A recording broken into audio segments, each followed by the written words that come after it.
नमस्कार, yes news महाराष्ट्रमध्ये आपल्या सर्वांचे स्वागत।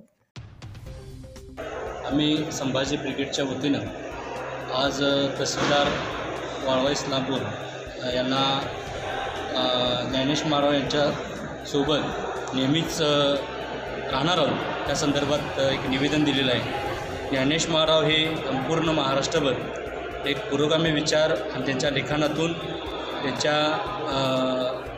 व्याख्यानातून प्रबोधनात्मक काम करणारी ही फार मोठी व्यक्ती आहे आणि प्रबोधन करत असताना ते सत्य आणि मुद्देशिवाय आणि त्यांच्या पुराव्याशिवाय ती न बोलणारे व्यक्ती अशी नसून त्या व्यक्तीला आता सत्य असणाऱ्या केंद्रात आणि राज्यामध्ये सुद्धा एक प्रतिगामी शक्तीचा आज सत्ता आहे।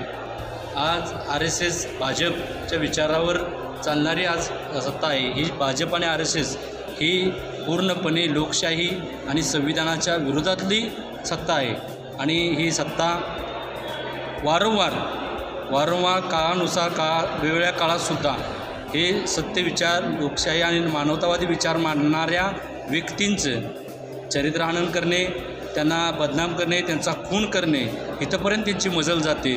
आज ज्ञानेश माराव सत्य विचार समाजापर्यंत मांडत असताना त्यांना वेगवेगळ्या माध्यमातून भाजप आणि RSS यांना त्यांच्या अर्ध्या क्लिपमध्ये अर्ध्या वाक्यावरती पकडून त्यांना देवाच्या विरोधात आहेत असं बिंबवलं जातं।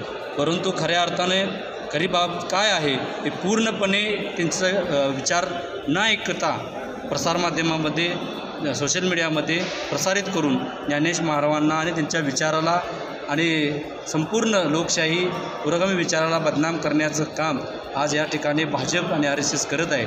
परंतु ह्या सगळ्याला सोबत ज्ञानेश मारावांच्या विचारासोबत संभाजी ब्रिगेड नेहमी राहील, कारण संभाजी ब्रिगेडसुद्धा ही सत्य आणि खऱ्या इतिहासावर ठाम मांडून या ठिकाणी